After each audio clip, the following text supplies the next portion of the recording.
Hello and welcome back to our series. We now move into the benefits and problems of increasing the global fiscal supply so that we can know the right information, think on the right levels of context to find creative solutions that work for everyone, systematically and strategically.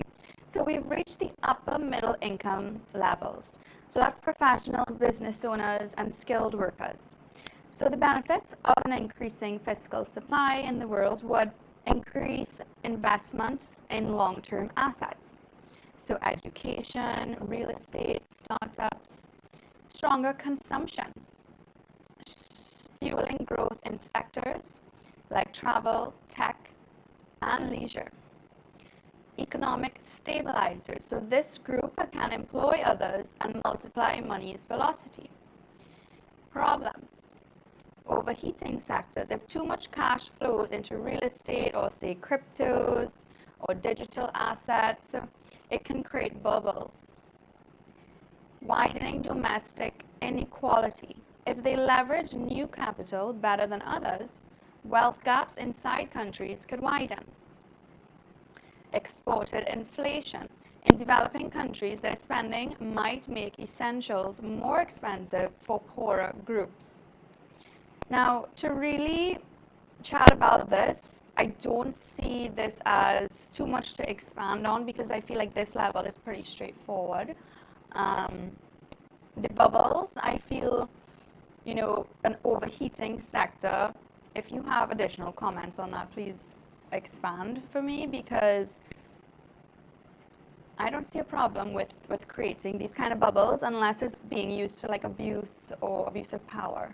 For example, that's when I would call that out and be like, no.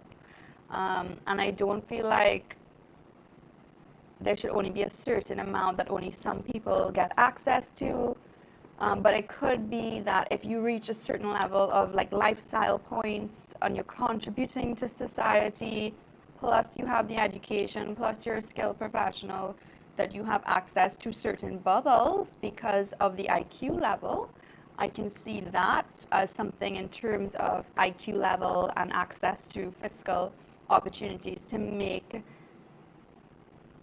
public health and financial decisions. I can see that moving in the right direction. And then we go into the next section of high income individuals or ultra high net worth individuals. So that's elites, executives, wealthy investors.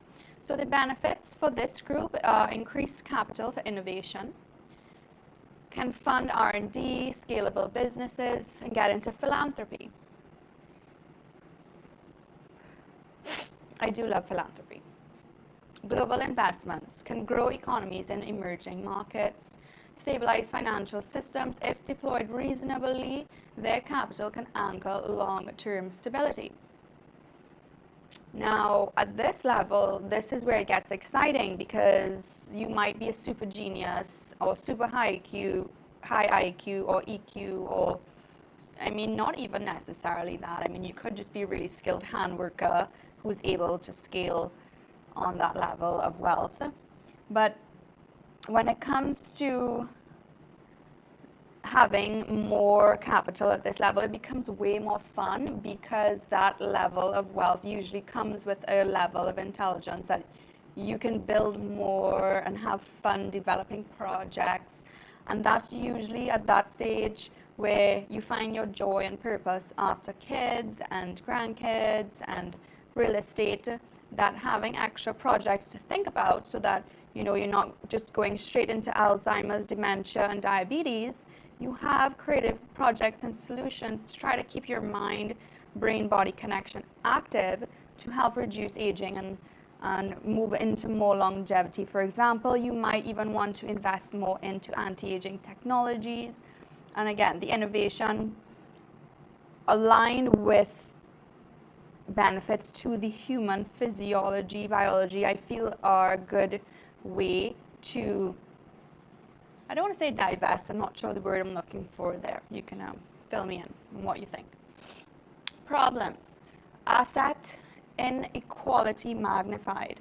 So yes, this is a problem because you will be able to see that on the different levels, whoever owns all the stocks, real estate, will get even richer. So this is how I see, the levels moving from no income or poverty or basic level to, the second level, third level, and this is the top level.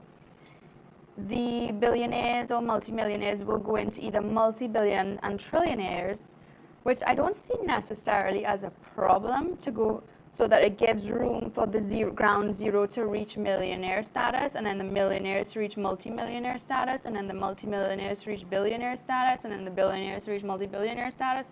Like, I don't really see a problem with that, because at that level they have worked their butts off to get there, So that's debatable, and I'm very happy to have a debate or discussion about that, because I find that rather interesting, actually. Yeah. Okay. Speculative financialization. So this increased liquidity flow often flows into volatile markets before it reaches people in need. I really am not sure what I think about that, because if this is the way the markets have been, just remember there was a time where these markets were not created and it was just a simple buy and trade system. And if we are moving into the new industrialization now, and we're trying to transfer to a higher level of applied human intelligence, that, since the pandemic, many people have almost gotten a wake-up call and have really found some sort of different connection in life to an understanding of society on some sort of basic human level. The time is now for like that next industrial revolution. So let's say the stock market never existed 200 years ago, 300 years ago, but it exists now. Then it's just room for, do the markets have to be that volatile? Probably yes, because it's based on competing businesses, and you want to see what businesses are going to be profiting. And in terms of sales, you want to be able to invest into who's buying what and what products will take off in the market. So I don't know if I see that as a problem, because at that stage it's just play money. That's like your basic needs are covered, and that's just fun. So that volatility, I don't know if I see a problem with that, because that's like you signing up for your own volatility in terms of emotions aligned with finance, which is a big thing. Yeah, it's interesting because of the emotional relationships most humans have with finance. And that is one of the topics that I would love actually to dive into as well. Okay, policy distortion. So lobbying power increases with wealth and influencing rules in their favor. See, I don't really see this as a problem, because, again, people who have studied and have reached these positions, I feel kind of should be able to make... to influence the rules in their favor, because some people have put in the work and some people have not. And at this stage of 2025, it's almost like, why not reward those who have put in the work, So you could debate with me on that, whether you see it as a problem or not. I don't see it as a problem. Once I'm in the group, obviously. But that's just how I think. Okay, so the systemic pros of faster spending and access. Economic velocity increases, money changes hands more often, multiplying the GDP effects, the quick recovery in recessions. So the stimulus could prevent downturns from becoming depressions.